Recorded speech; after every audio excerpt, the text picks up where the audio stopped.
And we are live, everybody. Welcome to Point Three Live. We are 2/3 of your favorite trio of hosts.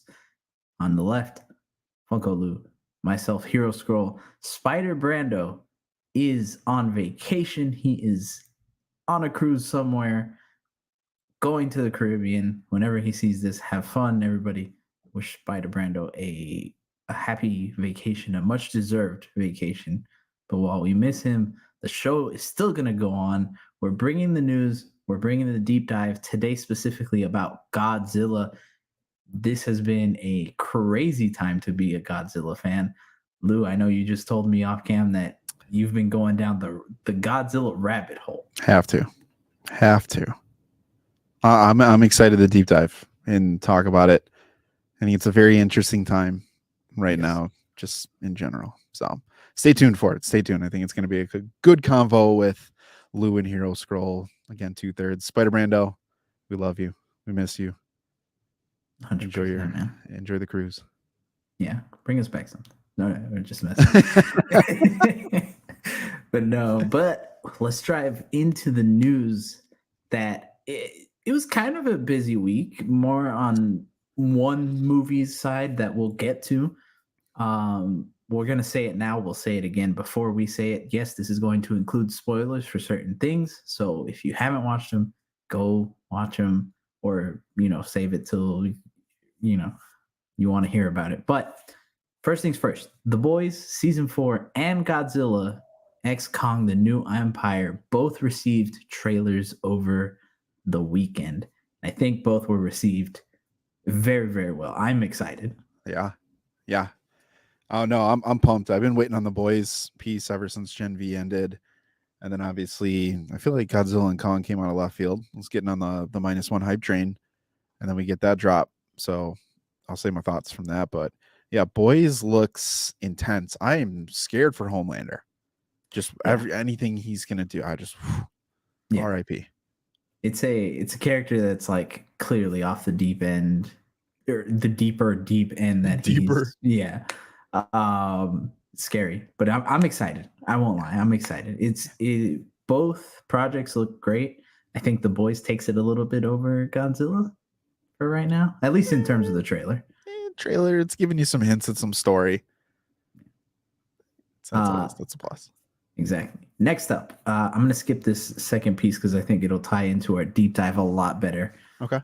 Second piece that some people, I don't think a lot of people heard, but Zack Snyder had a recent interview, and in it there was a lot of he had very good interview. If you can actually go online, read it, if you take the time for it, very good interview. But Zack Snyder in that interview said the one story that would essentially make him want to join in on the MCU, the story that he would adapt, and it would be Frank Miller's Elektra Lives Again storyline. I thought of you when I saw this, and I'm glad that you put this in here because I am very curious to see what you think of that statement, knowing who Zack Snyder is and obviously knowing Frank Miller's run. So it's interesting because I read it a couple months ago, like 2 months at this point again. And so it's fresh on my mind. But this is one of those storylines that I think could work for Zack Snyder's style. Huh. Zack Snyder has a specific style, a very dark, very like melancholy, building up those types of, I guess, like mistakes. And Daredevil is one that does have those, and while he doesn't have as many in this particular storyline, Elektra does. So I think if he were to make this movie, it would probably be from Elektra's perspective. Yeah. If it was on his style, it would be interesting. I would be down for this. I know some people are like, oh no, stay away from it. But I do think he could do something with that. I'll reference this a little bit later on as we get closer to the deep dive, but I think the very cool thing about just technology in itself, something that we've referenced before here on the Point 3 podcast, there's so many ways that people can showcase their skill sets. And Zack Snyder, I'm very interested when we get to the Rebel Moon project, him having a female protagonist, of how he kind of handles that. And I think he has a very unique and interesting style, and I think it would be a cool way to put Elektra on the map, to be honest with you, because Yeah. we've gotten a few iterations, at least just, off the top of my mind from a live action standpoint. Um, Obviously, Ben Affleck's Elektra, and then we got Netflix version of Elektra, and they're different. But I don't think that they were staples. They were pieces of, not focal points. Um, I would be open for that. I think a lot of people would be like, blasphemy. How dare the MCU take the traitor? And it's just like, I think it'd be cool. And the thing is, he as much as people hate on him, he's still a big name. And movies garner attention when it has his name. Yes. And I think when he really understands something, he does it well. And you look at what's the zombie movie on Netflix? Army of the Dead? I think so. Yeah. He does it. He understood the characters well, and he understood the story he wanted to tell. Yes. Bingo. And it went well. Boom. And it still had enough crazy Zack Snyder stuff that has people talking to this day.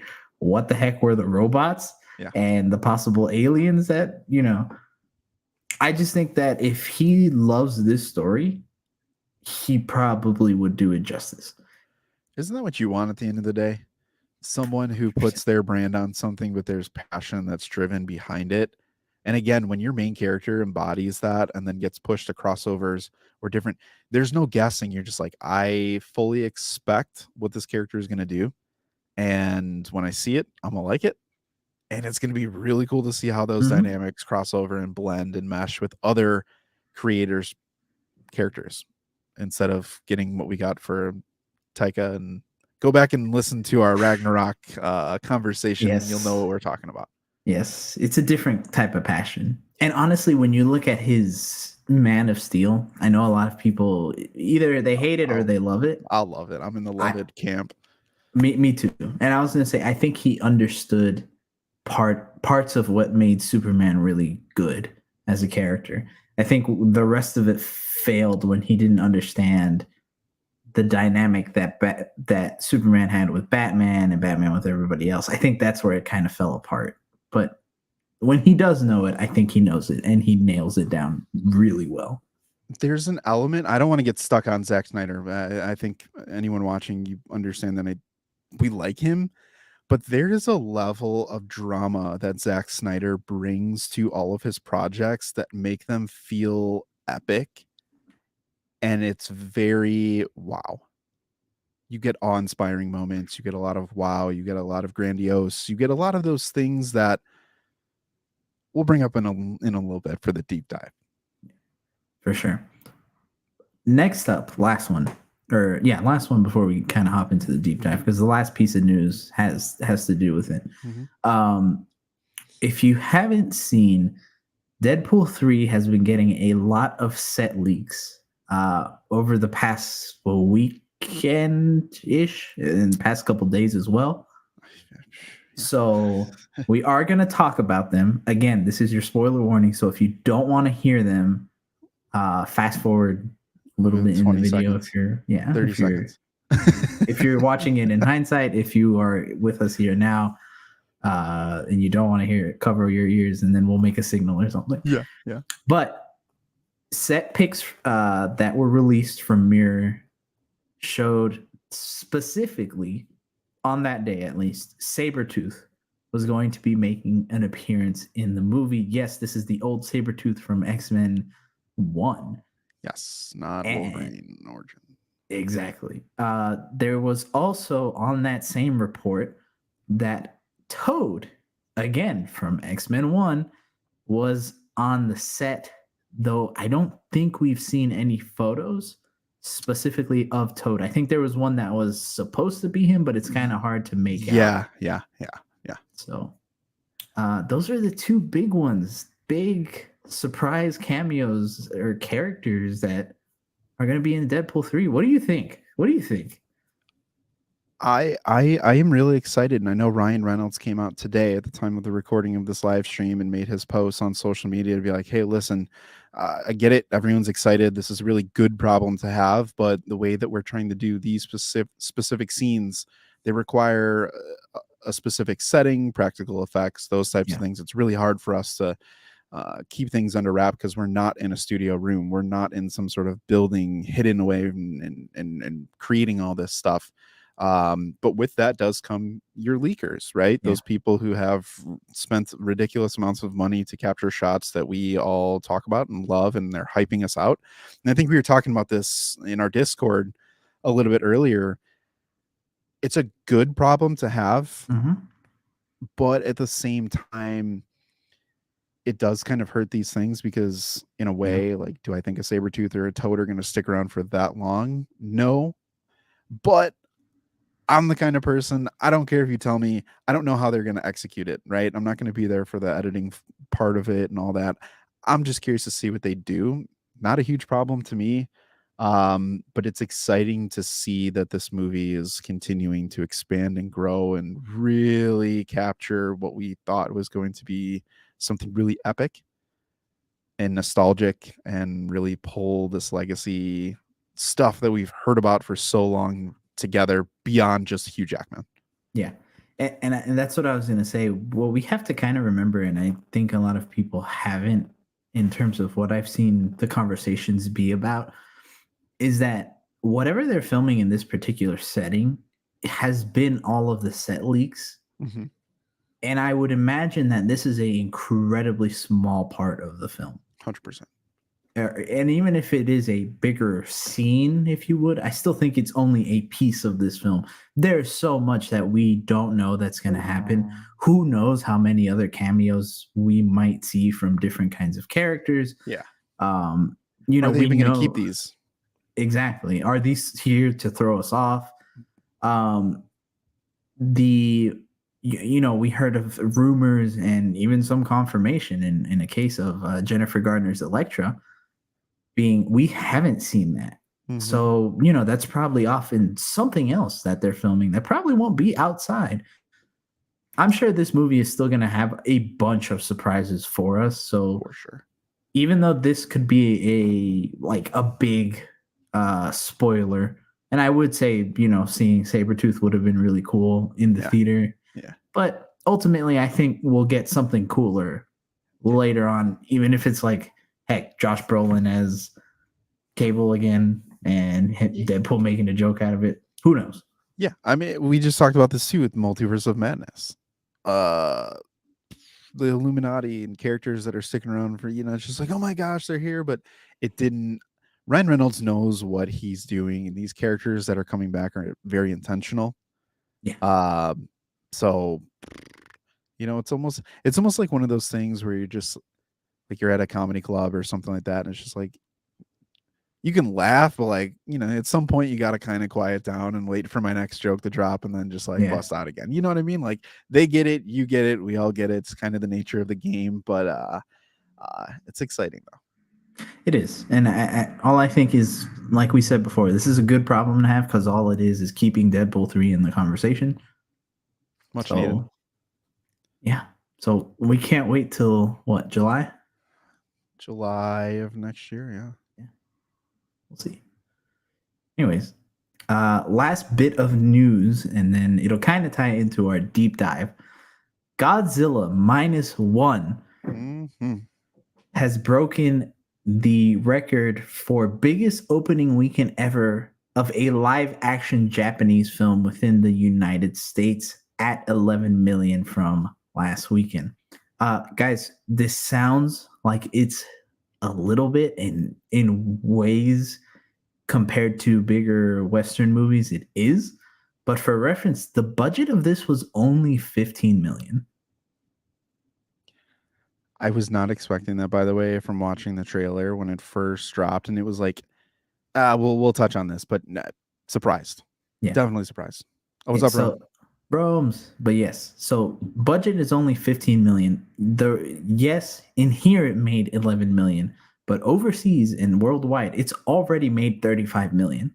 This movie has made its money back, so everything else is just profit at this point.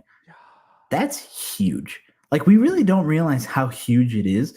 So much so that even at a little bit before we started recording, I saw that this was a bit of news. I don't know if you saw it. It its theater run got extended. Yeah. So through the 14th.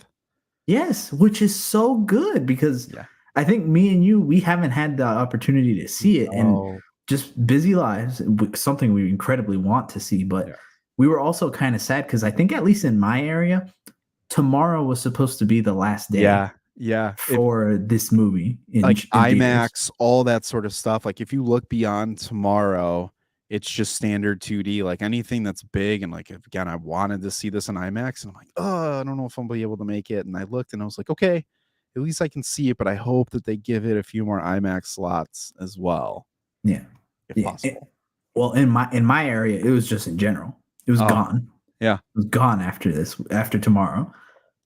So to see this for a Japanese film is so cool. And I think, in terms of an overseas film, it also broke the record of this year. I think Demon Slayer's movie was mhm, at about 9 or 10 million this year. So this is big. This is yeah, such a huge deal. yeah. And Rome's, I think you just posted. Everyone, go check out Rome's guide. I think he just posted his review of Mm-hmm. Godzilla minus one. Yes. Um, so we're Rome, stick around. Love to hear your thoughts on some of the topics that we're going to drop. Again, neither of us have seen this movie, but we did want to kind of talk about the landscape of Godzilla versus Kong, New Empire that dropped. We got the trailer for that, and then obviously minus one. But everyone who's watching live, or if you're watching this, go follow us on Instagram, TikTok, subscribe to our socials there, and then subscribe here to YouTube. We do our flagship live stream Wednesdays every single week, 9:05 Eastern. We'd love to hear your thoughts on the topics. Let us know in the comments if you are a Godzilla fan. It's we said it at the beginning, but we have to say it again. It's such a good time to be a Godzilla fan. Yeah. And yeah, No, go ahead, go ahead, go ahead. I was gonna say that I think that just leads us into our deep dive Yeah. of, we're getting Eastern Godzilla, we're getting Western Godzilla, and it does feel like, as of right now, at least, the Western Godzilla is the higher talking point Mhm. out of everything. Even with Kong coming, this new Godzilla and Kong trailer coming out, everybody's still talking about minus one. Why do you think that is? What is it that the Western Godzilla has taught us? Oof. I And mean, go ahead. and I was going to say, for reference, I think this started back in 2016 with Shin Godzilla. This is not a new thing. I think just Shin didn't get the chance that this one's getting. Yeah. Yeah, it's I think back in 2016 when Shin Godzilla came out, obviously being more of that foreign film boutique style, I don't think at that point it's for everyone, right? We had this conversation kind of when we were talking about Suicide Isekai, and it's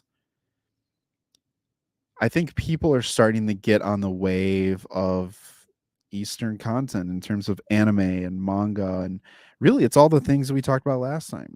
The super aspect of these things. The story, however, is the piece that's missing. And I think Shin Godzilla started to tell a deeper story while paying homage to the original Godzilla that came out in the 50s and really has carried on every decade up until this point where it was, "Hey, we're going to redo this in kind of a new age, old style. It's Yeah. very cool. There are a lot of callbacks, the way that it looks." Um, but before that, remember we had Godzilla in what, 2000?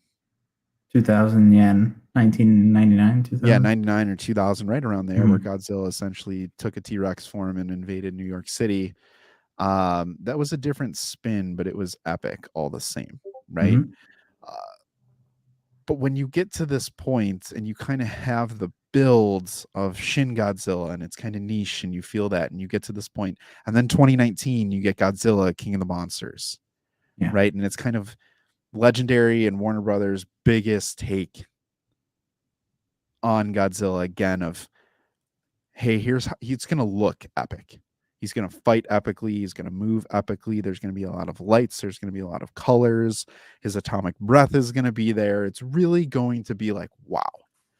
And now I'll ask you this question is, so we have Shin, we have 2019, the MonsterVerse is really kind of kicking off. Kong's done his thing, and then they do their Batman versus Superman style 2021, Godzilla versus Kong, and people were on the bandwagon, but I don't think it really like shook a lot of casuals who may or may not be into the MonsterVerse.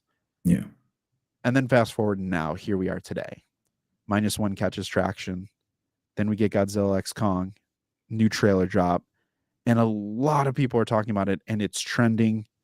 The algorithms are sending you more things. You're getting more people talking about it. Your biggest YouTube, TikTok, Instagram, social media platforms are saying, hey, this is a really good movie. -1 is probably one of the best movies I've seen all year. Yeah. And you have people, just like Rome's had mentioned, not a huge Godzilla fan, but loved watching both American and -1. Where I'm going to go with this and throw this back to you is they feel, although Godzilla is at the center of this, and for casuals, they're like, why do we have 2 Godzilla movies? They're very different. Yeah. And just from a trailer standpoint, you can see that.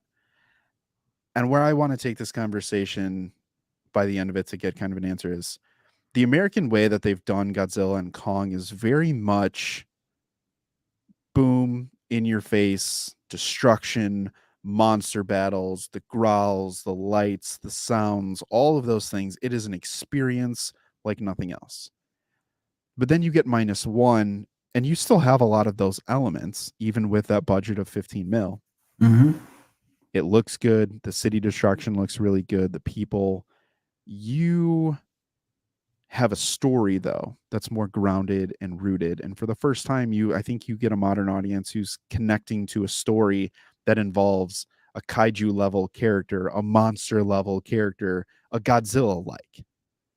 So what do you feel is a different landscape today and the lanes that fans can pick, and how are people bouncing back and forth? Just what are your thoughts overall on that? Yeah. Had it on VHS, the one where there's a bunch of Godzilla babies. Oh, that's probably one of the older ones. Yeah. But no, that the fantastic thing about Godzilla is that he's one of the few, I guess you can call him a character creations. Yeah. That can play both the hero and the villain. Sure. And you don't get to see that in a lot of projects out there. Normally, when you have someone, they are very much the hero. And I think you look at Kong, majority of the time he's the good guy. Like, he's never really been the bad guy except like maybe once or twice. Mm-hmm. But he's always been the misunderstood character of like, he's here to help us. Yeah, he's here to help, but we're attacking him because of who he is. Yeah. And it's like, okay, sure. But Godzilla, his creation, he was a force of destruction. That's what he was. And the beginning of him was always talking about what would happen, how would people react to this? And I think that's the interesting thing, that a lot of times the American version of Godzilla movies miss out on, where they're very shallow in terms of what the human motivations are. Mm-hmm. You take a look at, I think Godzilla 2014, right? Where, yes, Aaron Taylor Johnson's trying to just get back with his family, but that's about it. And that's a good story to tell, but there's no depth, right? Yeah. Whereas something like Shin Godzilla, and from what we've been hearing, -1 deals with the emotional trauma of that. Like, genuinely, how traumatic would it be to experience and see this? How would the government react to it? Because Shin Godzilla, a lot of that is is how is the government reacting to this type of Right. situation? The Right. themes that tie into Japan, of allowing them to essentially get bombed again, but Japan saying no, we're going to rise up and we're going to beat him. It's just compelling stuff. The best part is that you can do any Godzilla's type of, for sure, you can. And the cool thing is that each time you see Godzilla in the West, it's a different version. And I think that also adds to it, where it's like, what crazy thing is going to happen? Where Yes. Yes. where Shin Godzilla was this odd creature that was evolving and molting and like genuinely just horrifying of a creature. And I think the director of that movie came out and said that he was like always in pain, and it's something you can see in his first and third form. Mm-hmm. And then this one, minus one, isn't anything too crazy, but it's kind of asking the question of like, okay, the Godzilla you really, really like, what if he was the bad guy? At least that's the way I see it.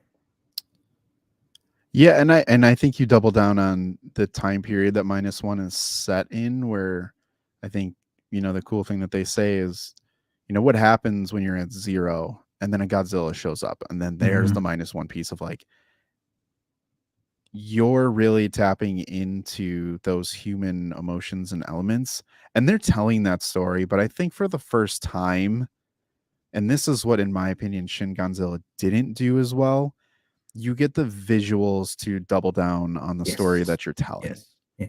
And I think that's a huge piece, and why a lot of people could never. I'm a huge fan of like Pacific Rim. I like mech stories, I like kaiju monster stories, all that kind of stuff. But some of this stuff just seems so far fetched and unrealistic that potentially a casual fan, who's not a Godzilla fan, or who doesn't love that kind of stuff, or anime or monster, anything like that, they're just like, I can't get down with this. Like, I'm laughing at this point. It is kind of silly. And Rome's, to your point that you said, is like, got it. Shout out to Godzilla versus Batman, and actually the Justice League versus Batman, I was or about to say, Justice League versus right Godzilla. now. Godzilla smoked Superman. Batman caught a caught a claw. But for me, the appeal comes with what minus one is doing. Yeah. Story, repercussions, consequence, all of these things that people want in these extended universes that they really didn't get. And where I'm going, and this isn't to make it about superheroes, but the interesting thing to me is, for those who are kind of like, I'm still going to choose Godzilla versus Kong over minus one, I'm not going to make the time to go see this. It's funny because you have a lot of fans, and we're close to a lot of people who are on board with DCEU and on board with the MCU. And the thing that's missing is, hey, it looks great, but we've seen that. We want substance and story. And then on the flip side, how many people want the big mashup, blow up type of movie? And then I'll give you two examples. You do have the original Superman versus Batman. People hated the story. The movie didn't really do that well. You get a Black Adam where a lot of people loved it, but it's lower on people's lists because it's just like, it's just an explosion movie, and it's just Dwayne The Rock Johnson just trying to be a superhero. But then you get some substance on the MCU side, and they're like, they didn't go far enough with the visuals and all that kind of stuff. The cool thing about right now is Godzilla unintentionally is saying, here's your choice. Yes. You can go left 100%. or you can go right. But fans right now have a choice that they can make. And that is something that I feel like has been missing for a lot of fandoms right now who like that, what I'll call action, if you will. Just that epicness in a lot of those movies, and what we were talking about with Zack Snyder. Yep. There isn't a lot of epic right now that's going on in the superhero monster kind of world, in a way, to where people can just kind of step away and just enjoy. Yeah. And it's really, really, really interesting and extremely fascinating to see people who are like, I love Godzilla, but the algorithms are just like, oh, then you should love minus one. And minus one is just like, was like here, and it has caught this Godzilla wave, and everything is just moving at the same time, to the point where your suggestions are like minus one. You're like, what is that? Oh, this trailer has 9.1 views, a million views. Let me go check that out. Or it's got 30 million views. This is the the bonus of social media right now. Yeah. For both of these. Yeah. And it's something that we said where something else that these companies are missing sometimes is that corporate synergy, where DC looks like they're kind of starting to incorporate it with I wouldn't be surprised if, from what I'm hearing, if that's true, the actor getting an award. But from what DC's doing with the Suicide Squad, where there's a game, there's a movie, there's a show. Godzilla's kind of doing the same thing, where you get your East versus West, but in the West, you also get the origin, if you will. You get, well, okay, what happened all the way back then? What is this Godzilla starting point? You get that with Monarch, and you get to see that. You get to see a human character, go through it. And from what I've heard, right, and I heard it's fantastic. Then you get the crazy bombastic action of Godzilla versus Kong versus the Justice League, and you're going to probably get it in Godzilla versus, or not versus, X Kong, the New Empire. And then you're getting more Godzilla epicness, but now you're getting this survival tale. This PTSD of people experiencing it. It's, again, that choice and that synergy where these projects are lifting each other up, not only because of the difference, but because it's continuously putting it into people's minds. So Rome's, we're definitely going to be doing a review when we see it, and yes, we'll touch on Monarch in a second, but on how Spider Brando is our third member of the trio, the Point 3 podcast. He's on a cruise right now, so he's taking some well-deserved time off to step away and rejuvenate, and he'll come back with some great stories and all that kind of stuff, and we'll fill him in on Godzilla. But here's the interesting thing, right? You're talking about corporate synergy. It's good for Godzilla fans. The interesting thing to me is we hear a lot about fatigue. We're overwhelmed. There's not enough time to watch this. There's not enough time to do this. You have your MonsterVerse movies, which are your big movie, right? But then you got Monarch to fill in the gaps of what has been the issue. What is the number one thing that most people say for Western Godzilla films? The human element of those stories is terrible. If you were to tell me that a Godzilla movie is coming out, I'd be like, great. I will most likely say there's going to be an antagonist, Godzilla, on the surface. There's actually a bigger monster around the corner. You have the military, you have a general who wants to stop Godzilla, and you have someone who's working close that wants to help Godzilla and learns to love Godzilla. And then you have your young girl or boy who befriends Godzilla, and everyone's like, you can't do that. And he's like, I have to.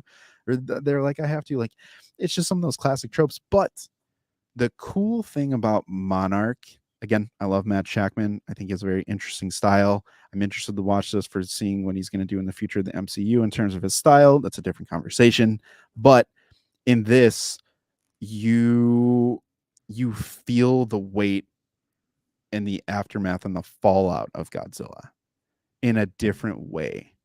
And again, it's exploring that trauma, but you get to slow down and unpack that, of course, over the course of a few hours, versus everyone trying to do that in a matter of 15, 20 minutes within a movie. And that's what I think was the shift for your DCU MCU projects. Classic superhero movies didn't give their characters enough time. And if they did, then it took away from what people really came for in the first place. And that's, we want to see the action.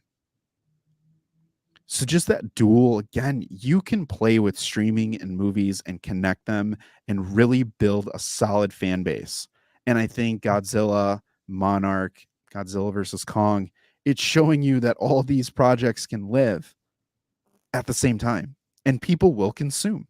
Yeah. And if you make fans of them with quality content, you can have the quantity to follow that. I'm not saying it's always going to be perfect, but if I would have told you a year ago that this is going to be the case, I was like, hey, we're going to get so much Godzilla. You're like, why is that a thing? Yeah.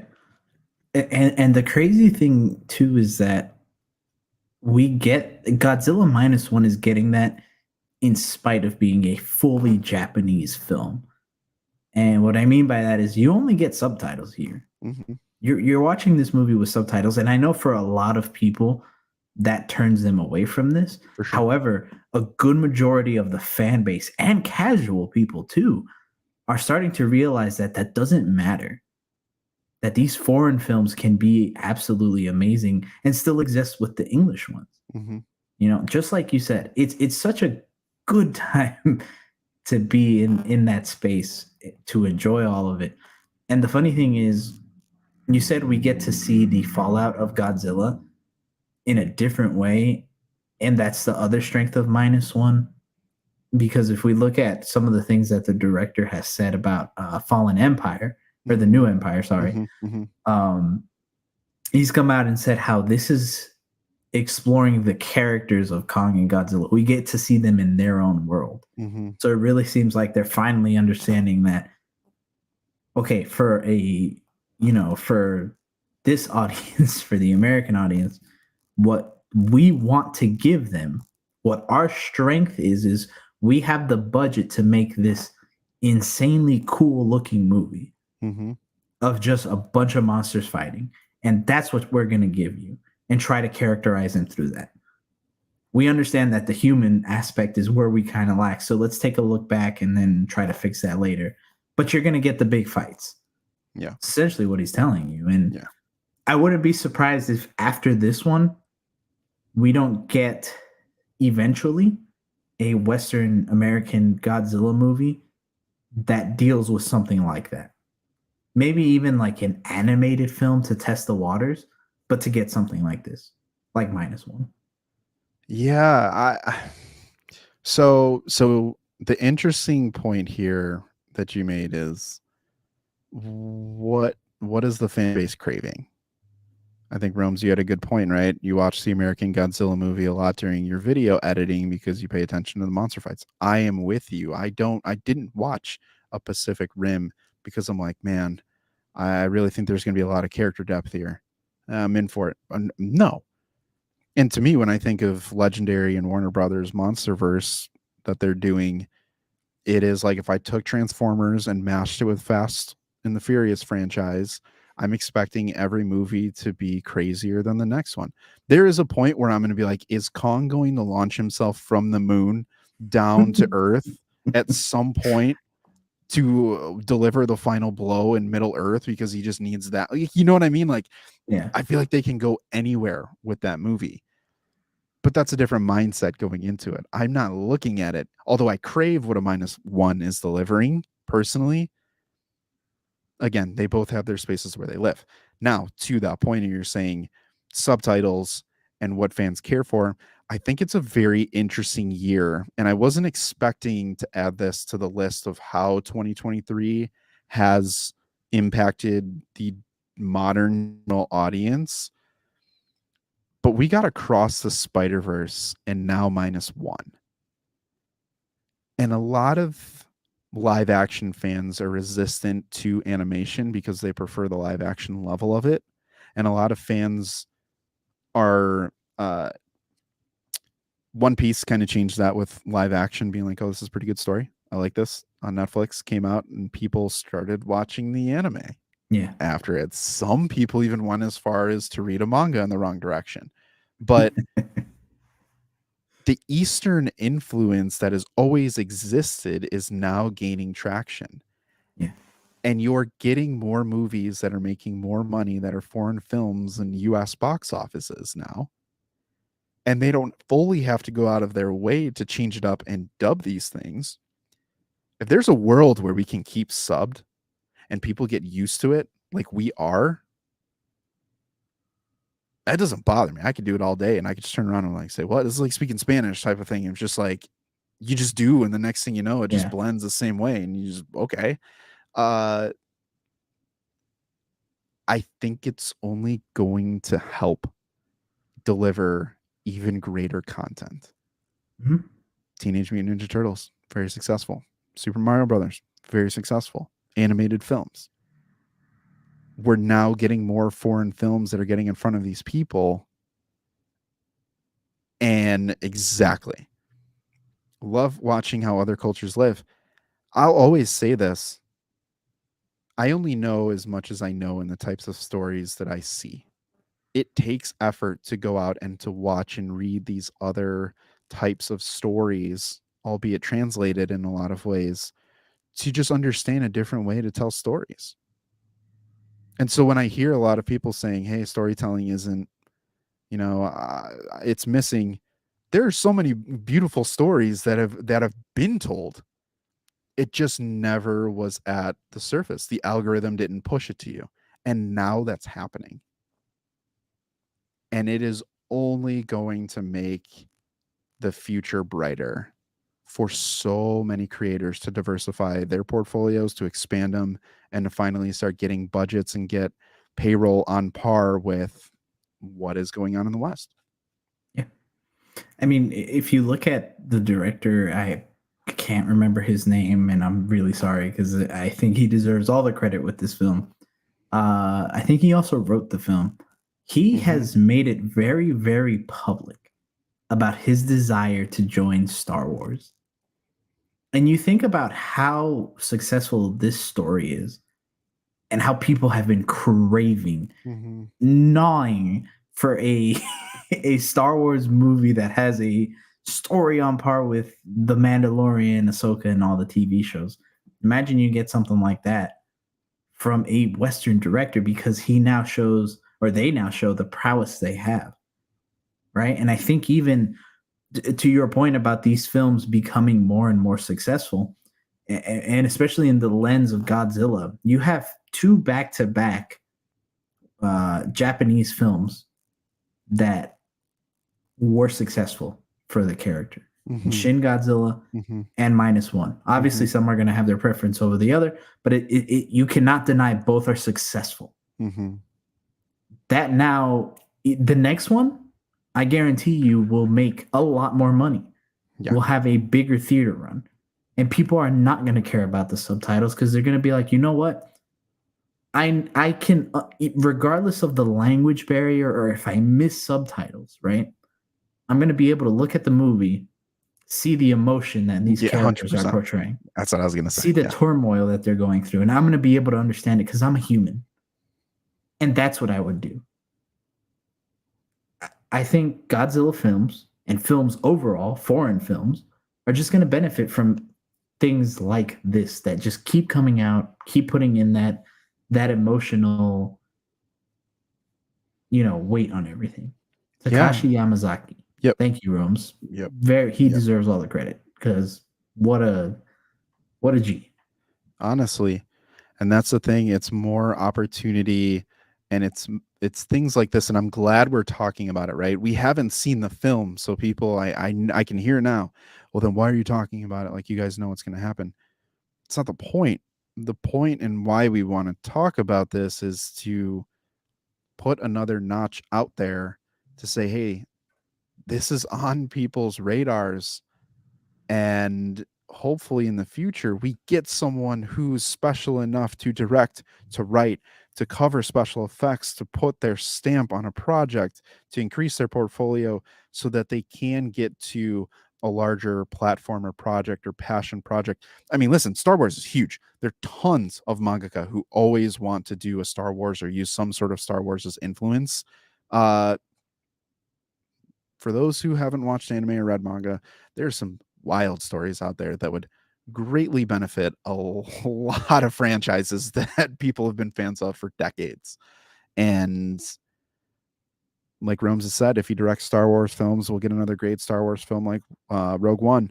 Filoni, get him on the phone. Yeah, I mean, that's a person who's got to be influenced. And again, there is a level of this where I hate to say this, but there is a part of this that is kind of a popularity piece. And unfortunately, to some extent, there are a lot of franchises or films or videos or whatever it might be to where you need names attached to them because you don't want it to come out and people are like, who? Not to say it's going to kill a film, because once it comes out, people are going to see it. But to generate the buzz on the front end, like what we talked about earlier at Deadpool 3. Deadpool 3 without Hugh Jackman is not the same as Deadpool 3 with a Hugh Jackman. No. there's an element to it. It is a part of the game. But my hope for this is we continue to get more investment in animation, because like across the Spider-Verse, we got a story that has never really ever been told before, like we got into and across. And the same thing with -1. And it's already happening, because essentially what that means is the budget has to go up to tell that story. I was looking it up because I had a feeling you were going down that hole. Shin Godzilla, for reference, had a budget of 1 billion yen, which is roughly almost $7 million. This movie, in its total box office worldwide, 78 million. Mm. We now saw a jump of about 8 million in budget, which is a lot for a Japanese movie. Yeah. Which is what I think people don't understand, because we're so used to seeing Marvel films that are like, and not just Marvel, all other kinds of films that are in the hundreds of millions in budget. But for them to take a very small budget, both of these movies, and create what they did, I guarantee you the next Godzilla Japanese movie might have 20 million. And that's a huge jump, huge jump. And I wouldn't be surprised if you see something even better than what you've been seeing in -1. Right. And Takashi Yamazaki, I don't know who you were before this. I'll be the first person to say it. I had no clue. But now we know and take notice. And you have opened the door potentially for other artists and directors and special effects specialists to come out and put their stamp on things, because you were a part of it, just like Shin Godzilla was a part of paving the road. Although the gap between Shin Godzilla and -1 was a little bit longer, we can get a smaller gap, bigger budget, and next thing you know, people are begging for these films to come out. That's the goal of all this. And it's just, like Rome's said, Hollywood movies, making movies with 200 million or more, there's a point that people are going to be like, I'm sick of $200 million movies. Everything's kind of the same. Where is the next group of people or projects that are really going to shake things up? I think this was kind of a part of that. This was a shakeup. Not only did I don't know off the top of my head what the budget is for Godzilla and Kong. It's massive. It has to be massive. But to know that there's a movie side by side that's out right now that has quality at its core and still looks really good, like really, really good. I don't think you could have asked for too much more. Like, that was a perfect storm, and it's still ongoing, and I am here for it every single time. Yeah. For reference, I can't find the new one, but for King of the Monsters, estimated about 170 to 200. Godzilla versus Kong, 155 to 200. I think those gross like around 300, less than 4. And Godzilla vs. Kong didn't even count because it came out direct to streaming during the pandemic. Yeah. So. It's just, it's a good time, and these are great stories, and I love talking about these types of scenarios, because it's not us harping at people saying, hey, there are great things out there, right? We, in a lot of ways, go out of our way to try and not find the next, but to scout projects and things that'll be like, hey, this could be something good coming down the pipeline. And then it comes out and it's just like, this is good, confirmed. This naturally happens, and I don't know who could have predicted this. I'm sure someone's out there being like, just wait until December. Yeah. You know, I knew it. Yeah. But back in your summer, you're looking at the end of the year and you're just like, what do we got to look forward to? Yeah, Napoleon's coming out. Yeah, Killer of the Flower Moon. Okay. Aquaman's coming out, but I'm not going to see it because the DCU's dead. Yeah, 2023 is going to end on kind of a note. Yeah. It's like, well, I think even kind of us, right? We're Godzilla fans. And I think I remember you specifically last week. We were, take it back to last month. We had this movie on our radar. I think I sent the poster and I was like, oh, this looks really cool. And we were like, yeah, it looks neat. Fast forward to last week, on our Discord, and we're all like, we need to see this. Yeah. We feel like we're missing something. I felt like the past week, I just again haven't had the chance. I felt like I've missed out on something. And that's insane because I haven't felt that way about anything in a long time. At least not a movie. Uh, I don't even think I felt this way with Marvel this year. No. No, for sure. In a different way, I felt like Blue Beetle, but it was kind of different. Like I wanted to see Blue Beetle, but it was from a different point of view. But I think a genuine out of left field, like, oh my gosh, if I don't see this in theaters, like, what am I gonna do? Like, I can't go back. I have to see it. Yeah. I have to. And that has only grown. Yeah. I mean, for me exponentially. Like I really want to go see that movie. Yeah. I have a feeling it's gonna stick with us after because I think we've each brought this up to each other in our personal chats every day. Yeah.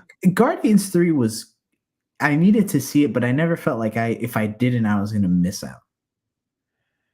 Yes, I remember going through and we were prepping for this. We wanted to see it because of the closure and the story and those types of things. I don't think we were really looking at it from an like overall MCU, like this is gonna like completely shake things up. I just think we really appreciated the trilogy and the projects and all that kind of stuff. And obviously having the podcast really makes you Yeah. want to go see it. But if I didn't see it, I knew I would see it. But for Marvel movies, I can watch them at home and still feel fine. And I actually sometimes prefer to watch them at home because I can pause Yeah. it and think about it and put subtitles and do all that kind of stuff of how I normally consume projects. But okay, I'll put it this way for you guys who are watching, right? Yes, they don't have it in the theaters too long. Yes, I have like a FOMO has been triggered with this in a way, but it doesn't feel like an event.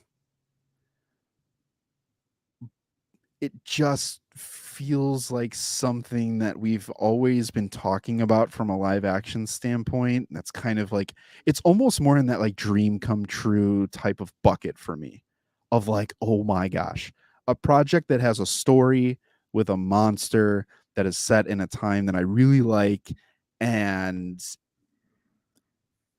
I want to hear the Godzilla roars and screams and the visual effects. I want that cinematic experience for this specific movie, and I know I definitely am not going to get that at home. Yeah. Agreed. Agreed 100%. And to be honest, Rome's, I do think this is gonna get streamed a little quicker than we think. I guarantee you Netflix, HBO, whoever is seeing the success that this is having and they are wanting to get their hands on it as Yeah. quick as possible because they know that part of that exclusivity is going to drive people to want to watch it. Oh, Guarantee you. 100%. Watch it again, right? Mhm. People who've seen like I have heard more people say you have to see this. I think Rome's, I even think that's for you. Like you've been a major advocate for this movie. Yeah. You've been like, I need like go see this. Like we want to hear what you say. I wholeheartedly can see people being like Saturday, Sunday, whatever it is, just be like, I saw this movie. I went solo because people weren't on board with it. I loved it so much. Like, let's watch it. Like, Yeah. let's watch it. Come over. Let's stream it. Whatever you need to do. Like, To I'll watch it this again. movie. Yeah. Yeah.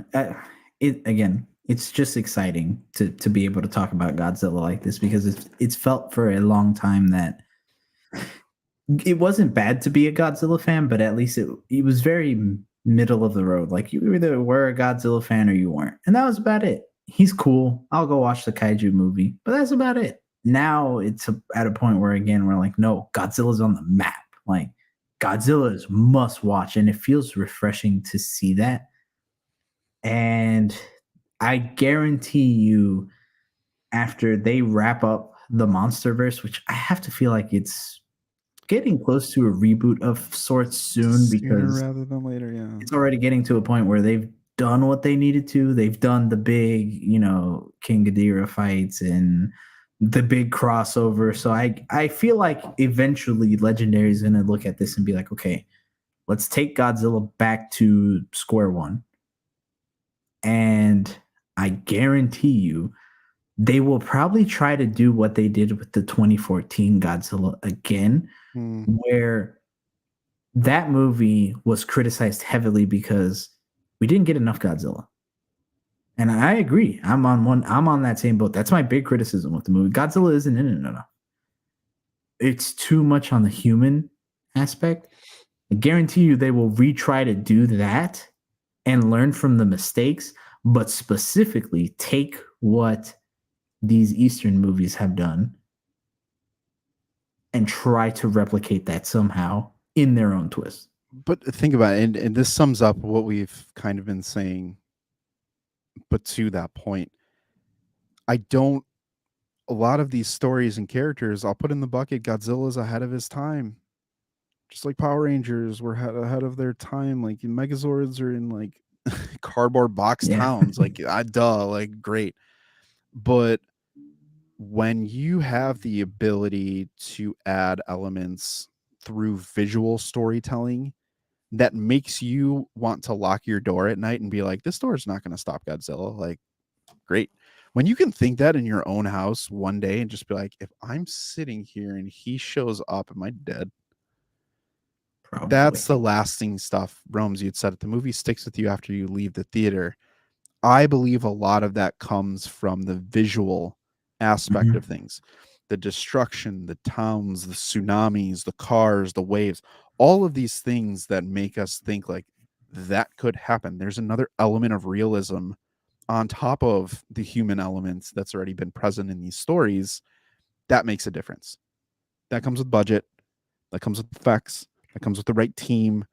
Those are things that I think now a legendary Warner Brothers, they see that and they see what people really want and they can deliver. They just have to reallocate it in a different way.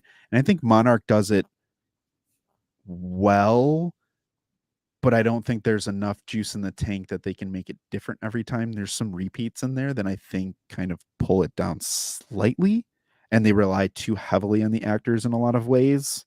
But I Rome's, go ahead.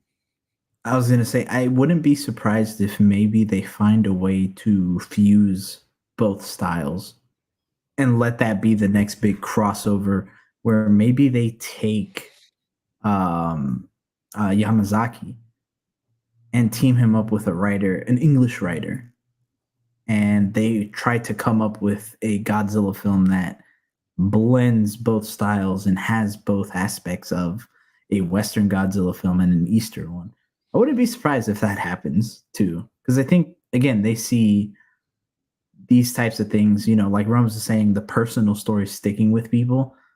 I think they realize that's what they need, but they don't know how to do it because they've tried each time. And I think each time people are like, why are we silly seeing Millie Bobby Brown run around Yeah. for 15 minutes of this movie? I don't care about Millie Bobby Brown. Right.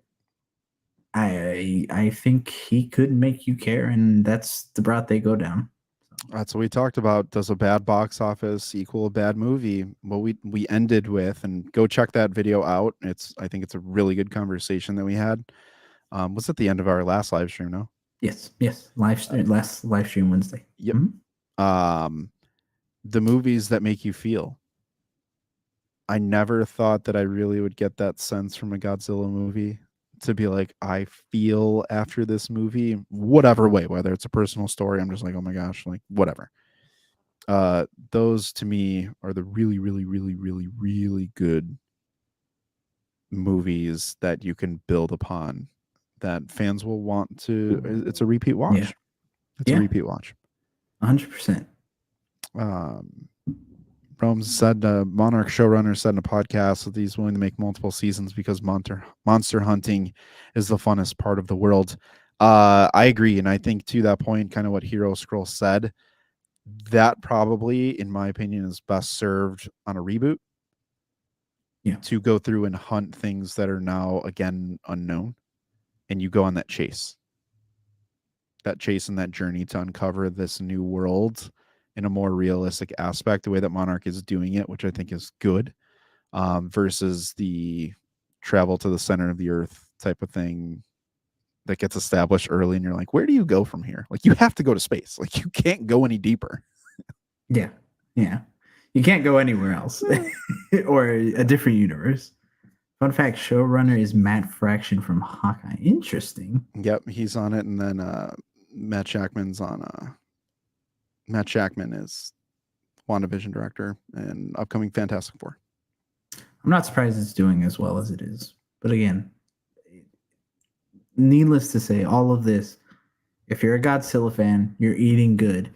If you are not a Godzilla fan and want to be, I think now is the perfect time to get into it. There's a lot of people talking about it, making videos on the history, which there's a lot of great ones to watch, Yeah. breaking down every movie that they've made from Shin all the way down to the beginning. I'm sure there's going to be ones that break this one down as well, -1. So give it another 3-4 years. I'm sure what you call it, Monarch is going to be just as good as this, maybe, especially if they flesh it out more. Yeah, Apple TV, they do some good stuff. Yeah. A lot of their projects are really good. So if it comes out on that platform, I am definitely there for it. And I think that actually has helped this, that it's not on Max. Agreed. It gives that FOMO of I need to watch it now. It does. Mm-hmm. It does. But like Hero Scroll said, check it out. I think it'll make everything, kind of the history of Godzilla, feel a little bit better, and to know that they're at a really good place. Yes. So that, I believe, is all we have, unless you had another note to add to this. No, I that's all I had. I was going to say maybe be on the lookout for the channel. There's something big dropping towards the weekend. So keep your eyes out, along with another MCU redo. So yeah, those are really fun things. And by the end of the year, we're going to kind of have a 0.3, call it a 0.3 awards tentative. It's a working title, but we'll give you all best that we've seen and watched and heard and all that kind of good stuff from 2023. And it's crazy, 2024 is right around the corner. So if you're watching this live, we appreciate you. Rome's, I don't know if it's Angel or Angel, appreciate you watching as well. And everyone, stick with us, because we love this. This is passion for us. We talk about it every week, multiple times. We dedicate a lot of time to this behind the scenes. It's crazy to know that everyone roams, we know you, putting how much time it takes to go into all of these videos and projects and news and notes, all that kind of stuff. So thank you, all you 0.3 people. But until the next video, keep reading, keep watching, and keep nerding out. We will see you next Wednesday.